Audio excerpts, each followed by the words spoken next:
Thank you, everybody.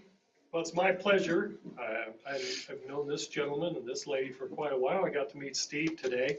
Really nice, and I'm really looking forward to this presentation. I'll talk a little bit about the authors of the book that we're going to find out about today. Mark Johnson is a native of the Midwest, born in Michigan and growing up in Wisconsin.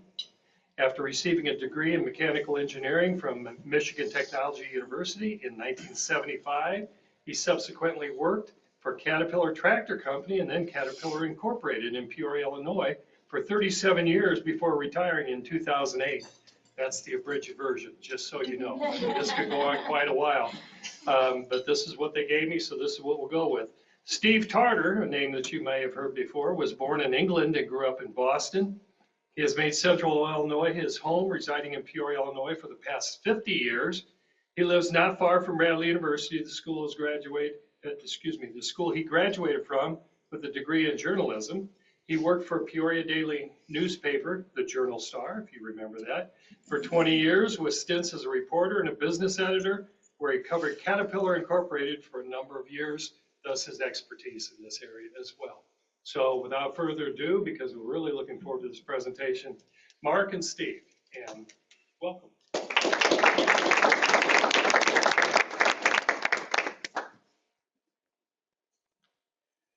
Thank you, John, and thank you to the members of the Rotary for this invitation. We look forward to sharing some details about this new book with you.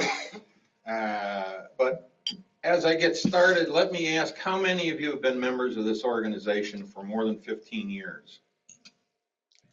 Okay, well, you probably recognize me then. My last job at Caterpillar before I retired was the project manager for the development of the Caterpillar Visitor Center downtown, working with the museum group on the Build a Block project. And I am certain that I came out here and talked with Rotary North and shared with you all some of the details about what our plans were for the Caterpillar Visitor Center. You know, you might not recognize me because I know I didn't have the beard then, and I didn't have all this gray hair, but it's nice to be back. And so everybody on Zoom is okay here? Mark, we're doing good? Yeah, we're good. Okay, well, I'm going to give you a little bit of an introduction, and then Steve will talk to you about writing the book, and then I'll get back and give you a little bit more information about getting the book published, which was more of a challenge than writing the book, actually. Okay, so we'll start out with some thank yous. First of all, I got the clicker, so I'm in control here? I think so. Want to try it out? Flip the side switch.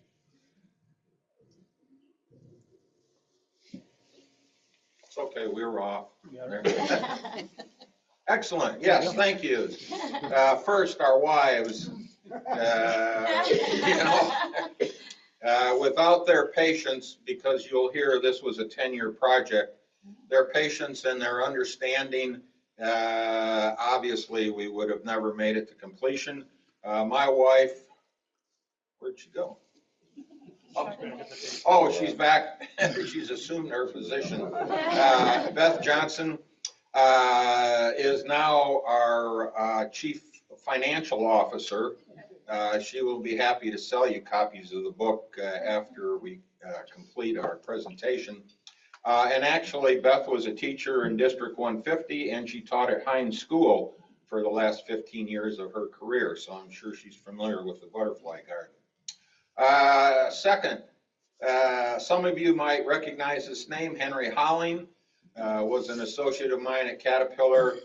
He was the head of the Caterpillar Foundation for many years, and after he retired, he went on to become the interim city manager for Peoria. Henry was my mentor on the project, and without his positive enthusiasm and encouragement over those 10 years, I know the book never would have been published, so I need to recognize Henry. Another Caterpillar fellow is Lee Fosberg. Lee is the Caterpillar corporate archivist, and his assistance was invaluable in tracking down many of the images that we used in the book and helping to get permission from Big Yellow to include them. And another fellow here from Peoria by the name of Ken Gerber. Unfortunately, Ken passed away within the last month. Ken had more yellow blood than most of us. He was in the merchandising marketing groups, and he portrayed Alexander Botts at the Caterpillar Power Parades. And some of his pictures are also in the book. And finally, a thank you to this fella, Jeff Nielsen. Jeff is the corporate archivist for the Saturday Evening Post, located over in Indianapolis. And Jeff was invaluable in helping me track down just how many Caterpillar ads were published in the Post over a 40-year span. And it was 362.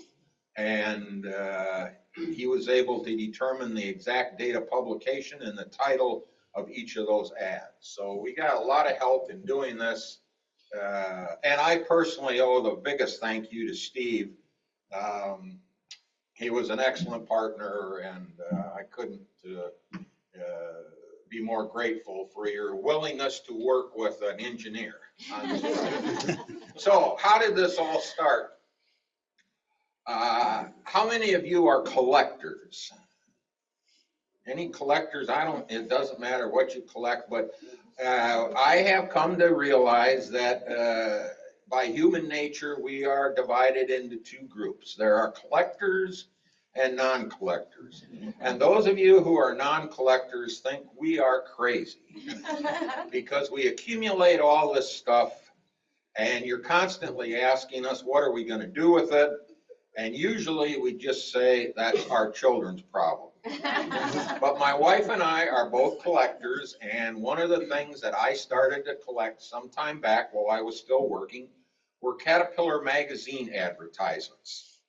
When I worked in the administration building downtown, that's when the Illinois Antique Center was still open on the riverfront where Running Central is now. And I could take off on my lunch and go down there, and there was a dealer there that dealt in old magazine ads, where he would take old magazines and tear them, well, he didn't tear them up, but cut them up and sell the individual advertisements. And he usually had 15 to 20 ads from Caterpillar. And I was intrigued by them, and I started to purchase them. And fortunately, they were very reasonably priced. I could bring them home, and Beth never made a big to-do about the money I was spending on these old pieces of magazine. This is the first one. And of course, being an engineer, then I started a spreadsheet so I could write down the date I purchased it, where I purchased it, what it cost me, etc. So I can go back and determine that this was the very first ad I ever purchased in September of 1966. And that ad is included in the book on page 225.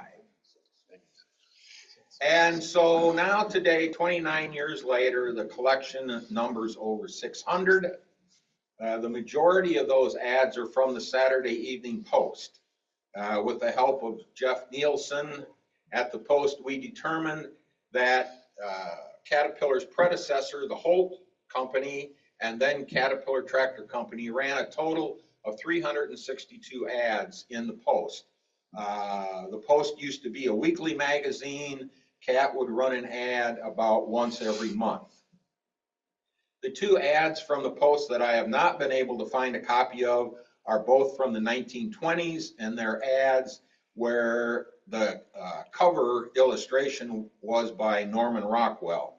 So of course they're in demand for all the Rockwell collectors as well. You can see when I break it down, isn't it great that I have a spreadsheet? I can give you all the details. The first decade from 1915 to 1925, of course, was before Caterpillar was formed. And so those are ads by either the Holt Manufacturing Company or the C.L. Best Tractor Company. And then the rest of the ads are all from Caterpillar. And their ads they ran in the Post went up through the mid-70s. And that's why the period that we cover in the book is from about 1915 up to about 1975. So the idea for a book sprouted when Beth and I were down in Florida after we had both retired. And we went to the Henry Ford Thomas Edison Winter Estates near Fort Myers. And if any of you are down in Florida and need an excursion, I would strongly recommend you go to their winter estates. It's a fascinating facility, well preserved, to look back on what those two remarkable men accomplished in their lifetime. In the gift shop, I came across this book, Advertising for the Model A Ford, and it was just full of advertisements that the Ford Motor Company ran for the Model A. And so I thought, well, if they could do that with Ford ads, perhaps the Caterpillar ads I'd been collecting could also be used as illustrations in a book. So that was 2015. So it took me 6 years to find a partner to help in the book project. As an engineer, I'd written hundreds of technical reports at Caterpillar during my career, but I didn't particularly enjoy writing. And so I was looking for someone who could write the text in the book. And Steve and I had a chance meeting one day, and he asked me what I was doing, and I explained the project and how I was searching for a partner. And it didn't take him long to think about it. And he said, well, I might be interested in working on that with you. And our partnership was formed. Steve's concept was that we had each chapter be a standalone essay about something interesting in the company's history. So it's not a history of the company, it's a story about 10 things that occurred that were related to the company's development.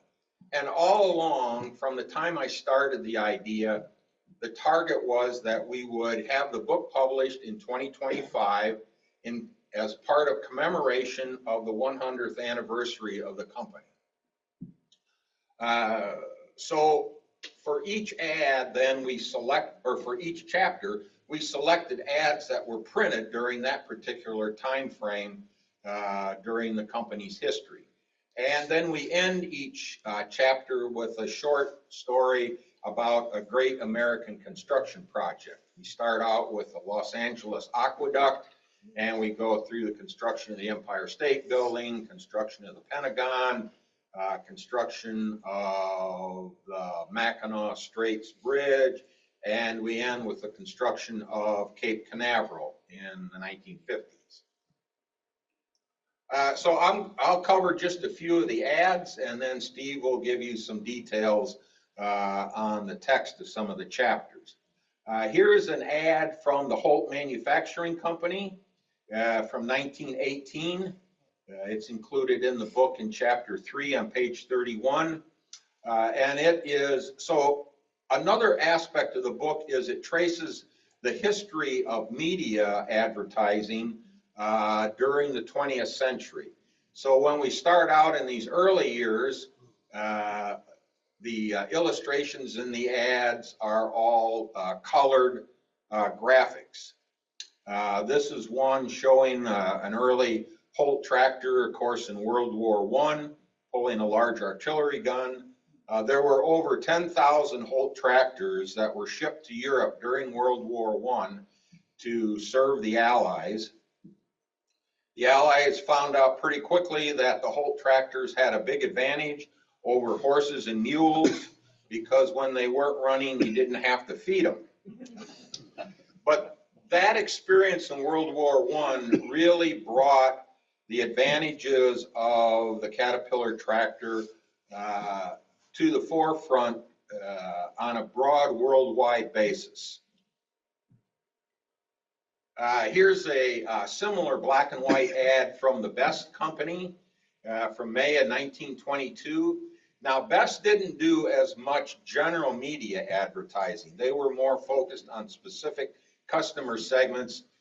This magazine, The American City, that this ad is taken from, was a municipal, urban, focused magazine talking about construction projects that cities and urban areas would be undertaking. So much more industry focused.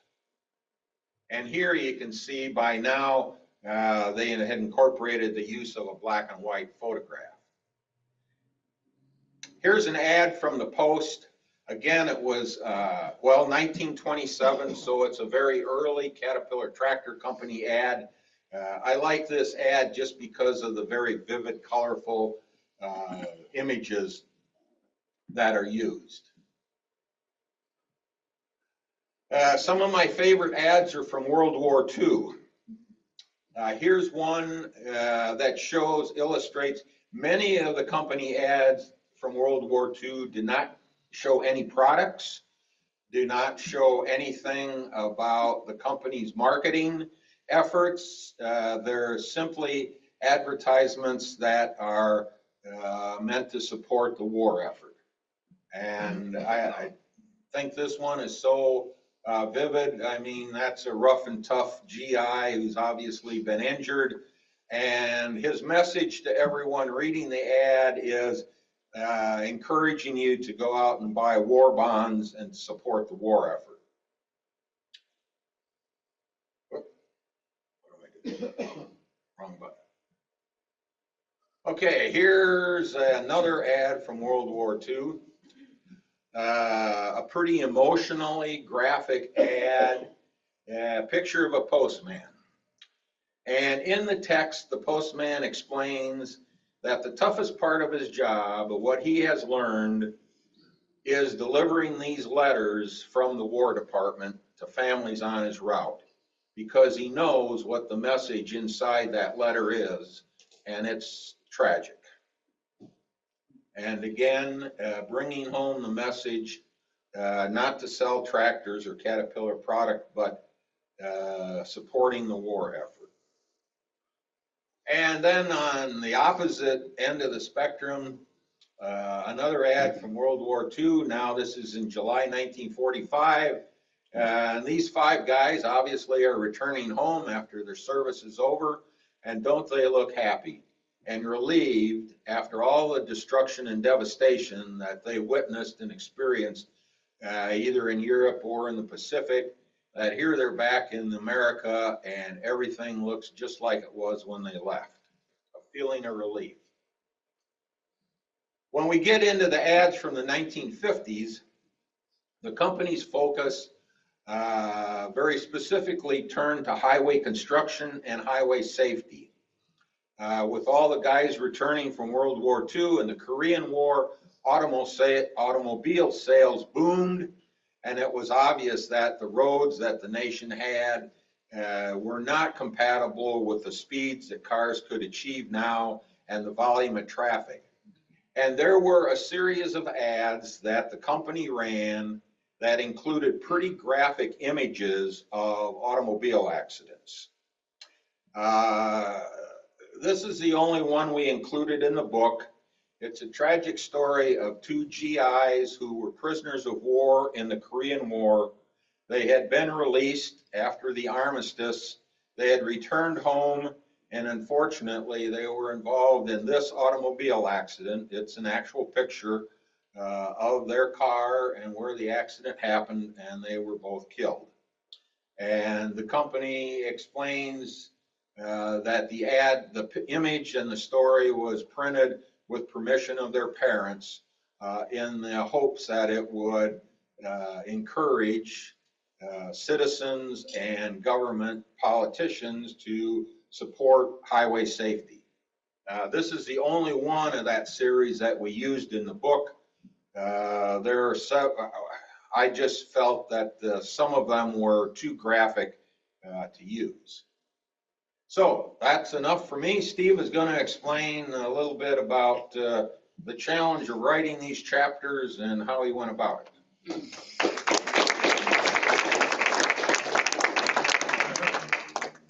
Thank you. Thank you for having us here to lunch. as Mark said, I first came across these ads when I was with the Journal Star. He was displaying some of the ads at the library, Peoria Public Library. And my story was to go and do, interview him. And at the time I thought, oh, this, you walk around the room and you see all this history as he has just shown you examples of. And I thought, well, this I didn't think, oh, this should be a book. But here it is, 10 years or so later. And I think spending the time as I did at the Journal Star, as all of you in this room, if you've lived in Peoria for any length of time, we are surrounded by Caterpillar. Whether we work there, know somebody who works there, involved with it, it's just a driving force in this community. It remains a driving force. And so I'm on the paper. I didn't cover, Paul Gordon covered CAT more than I did, but I did, after he retired, I took over a little bit. So I was familiar with CAT, I thought, but I really wasn't, because all I was familiar with was the day-to-day financials, interviewing some of the people that were there now. You didn't get the history of Caterpillar as you do in this book. And I learned a lot just working with Mark and the sources that you use to do this story. I think I was familiar with the gentleman you see here, Murray Baker, because of the bridge. We're all familiar with that bridge. Never really knew about Murray Baker, other than some vague recollection that he brought Caterpillar to town, or had something to do with that. Well, you find out it's really a lot more than that. He did bring Caterpillar to town. He was a businessman. He had a car dealership there, that little Glide little ad there showed you, I think he had one of the first car dealerships in town. Not sure exactly what the first one was, but he was right there. And he was a businessman that saw a good thing. And he not only brought Holt to Peoria, Pliny Holt was the contact he had, but he found the place to the bottom picture there in East Peoria was a company that had closed, the steam power business, and it was available at a good price. And he told Holt that. Next thing you know, they came in. Well, what you find out is, as we all know with business, things happen. And the bankers or the people involved kind of wanted to bring their price up, and Holt backed out. Like, no, we're not going to do it. Baker stepped in and said, I'll take care of it. He did, resold it to Holt. The next thing you know, Murray's on the board there, or not the board, but managing this facility. So played a huge role in Caterpillar, and we'll talk about what he did elsewhere. It's in the book, so I can say that. You find out about other characters, and I only mention a couple because I know there's time constraints here. But Benjamin Holt, who had the Holt Company, he's the guy that when he heard a photographer talk about Caterpillar in the description of this track-type machine that was going through the mud, said, that might not be a bad name. So he recognized that.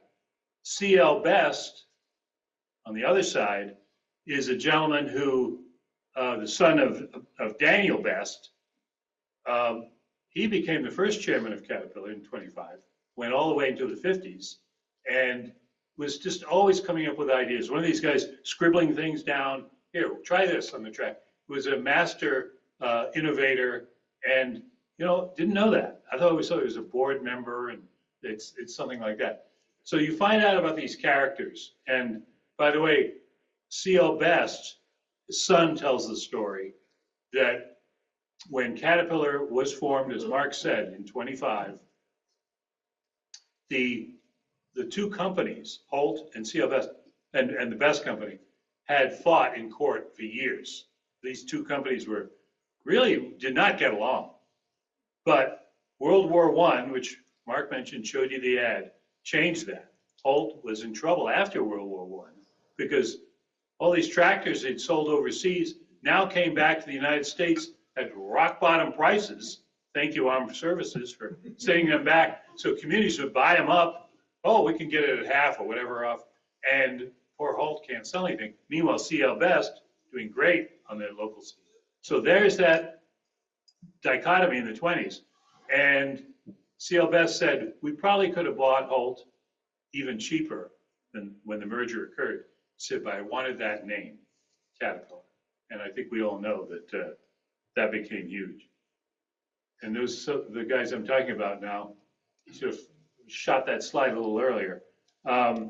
You can't really see it, but the bottom one there is a trade show. And it's Caterpillar equipment from the, I guess, the 20s. Gentleman Henry Fair there played a big role in the formation of Caterpillar. One of the things in the book, as Mark said, this is not a complete history of the company, but little vignettes. And this is one, Alexander Botts. The Saturday Evening Post not only ran the ads, they ran fiction. And one of their ongoing stories was William Hazlitt Upson's Earthworm Tractor Stories. And Alexander Botts was America's favorite tractor salesman, as it says there. They made the movie in Peoria, but I think made most of it in Peoria, but some of it. And of course, had a premiere here. And that's Ken Gerber, who just died, and Mark mentioned that, told me he was a kid when they had this premiere. It was an extremely hot day, and Joey Brown, big mouth comedian that played the role, was coming to town in a car, and he ran alongside or whatever. And remember that later on, Ken Gerber played Alexander Botts at the power parades that Caterpillar held. One of the things that Martin mentioned, the war years, there's no question that this is World War II.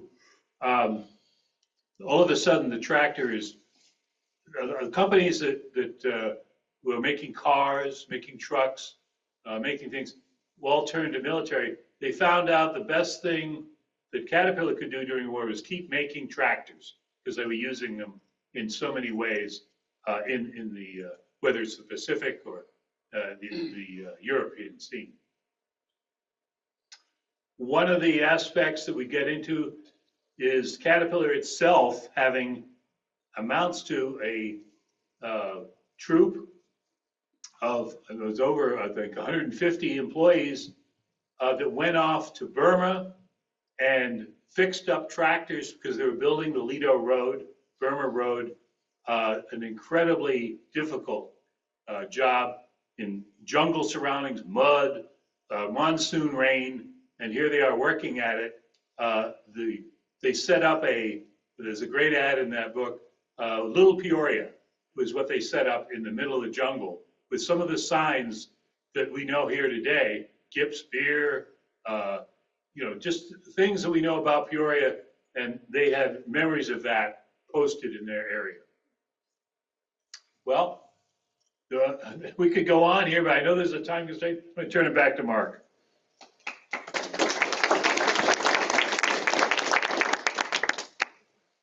Thanks, Steve. So in 2 years, Steve wrote these 10 chapters, and we had the first draft completed. And so then we had to begin to look and shift our focus. Well, how in the heck do we get this thing published? And normally authors would hire a literary agent, and the literary agent would then take your manuscript and go shop it around to publishing companies and get you a big, huge contract and get you a big, huge advance, and life would be merry. Not in our case.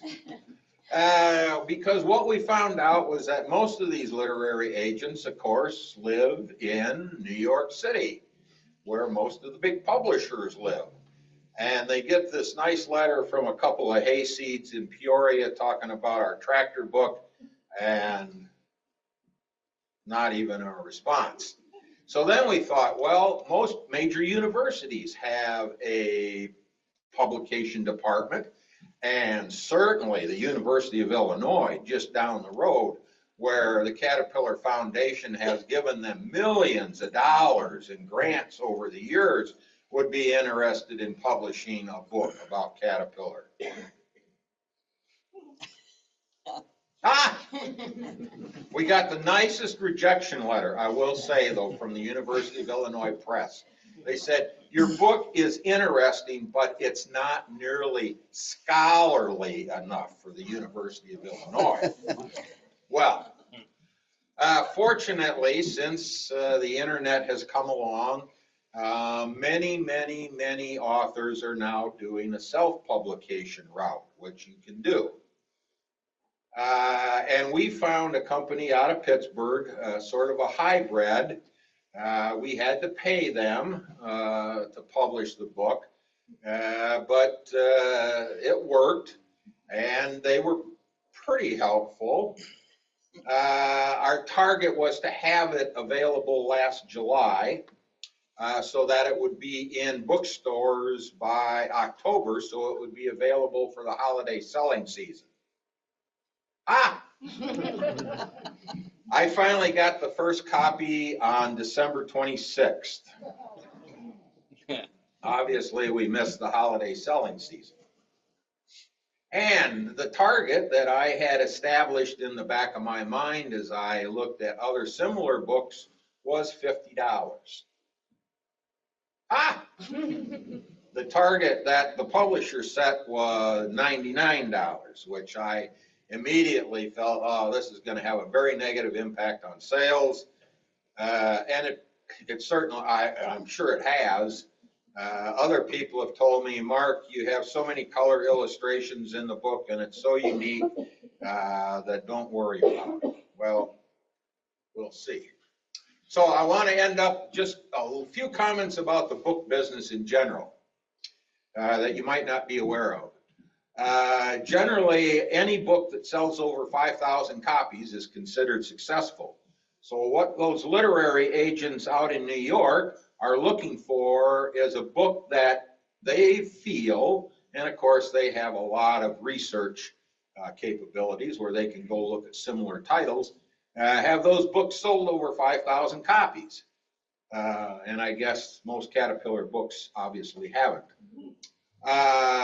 Only about 1 out of every 10 books that are published achieve that level of successful sales. The majority sell somewhere between 10 and 1,000 copies, and we're right there. Not 10, but not 1,000. There's somewhere between. No surprise to any of you, I'm sure, that Amazon is the dominant force in the book sales market. They're responsible for well over 50%, or 1 out of every 2 books sold in the country now. And they carry over 20 million titles, and which is really astonishing that you can go home this afternoon and you can order Tracks Across America from Amazon, and it'll be on your front porch in 2 days. Of course, you'll pay $99 for it, and you can pick it up back there from my wife for our friends and family Peoria price of only $65. So we're glad that we can make that offer. And Amazon calculates a daily sales ranking for your book. So every morning when I get up and have my coffee, I go on Amazon and look how we're doing. And we've gotten, of course, 1 is the best seller. We made it to 148,000 one day. But we've also been at 3,400,000. And this morning, we were about 2 million. So, but when you consider it's out of 20 million, even 2 million isn't too bad. The top 10%. So thank you for your attention, and I hope this was somewhat interesting and informative, and we'll have a little time for questions. Okay.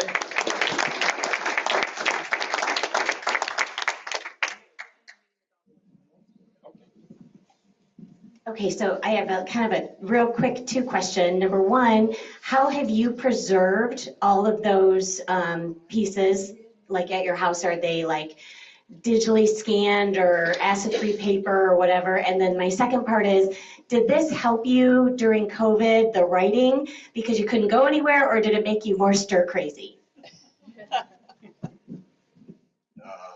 Excellent questions. And first of all, to answer your question, I forgot to give a thank you to, let's see, where is the gentleman from Technocraft? He's right here.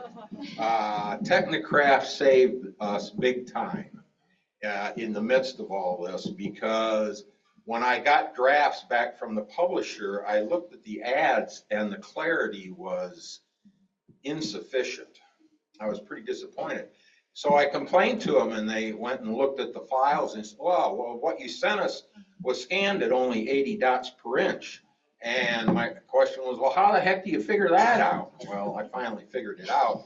And so I quick ran down to Technocraft and worked with a couple of wonderful young women there, and we had to scan all the rest of the ads. But I have them stored up in the office in binders and acid-free binders, and they're taking up more and more and more room, but it's okay. Now, did it help me during COVID? Yes, I'm sure. Probably helped Steve more, because he would write a draft of a chapter, send it to me. I would insert illustrations that I found on the internet, and when I originally found them, I wasn't paying attention to copyright protection or everything. So then when we went back during the getting ready to print the thing, it was like, oh my gosh, now I got to try and get approval to use this image, which was, yeah, that was another headache. I'd like to personally thank Mark and Steve, not only for writing this book, but all that they do in the Peoria community. Mark Johnson has been a volunteer for my Heart of Illinois Harvest on the truck and van for 13 years. So he's really involved in the community. And Steve, from almost day one, going back to 1992, has been a real supporter of HOI Harvest, writing some wonderful articles on us in the Peoria Journal-Star, which really helped us with donations and volunteers. So I wanted to thank these two gentlemen for not only the book, but for all they do in the Peoria community. Thank you.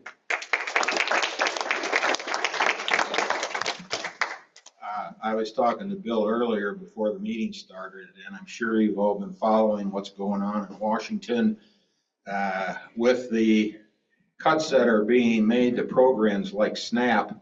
Our local food pantries are going to need even more support. And if any of you are interested in joining us on Harvest, we would certainly appreciate your support and assistance. If I can do it, I know all of you can do it. So, and I'm getting close to having rescued 500,000 pounds of food, which is pretty astonishing. We do on Tuesday mornings, we rescue about 1,000 pounds a week that otherwise would be going to a pig farmer, which at least it would be recycled.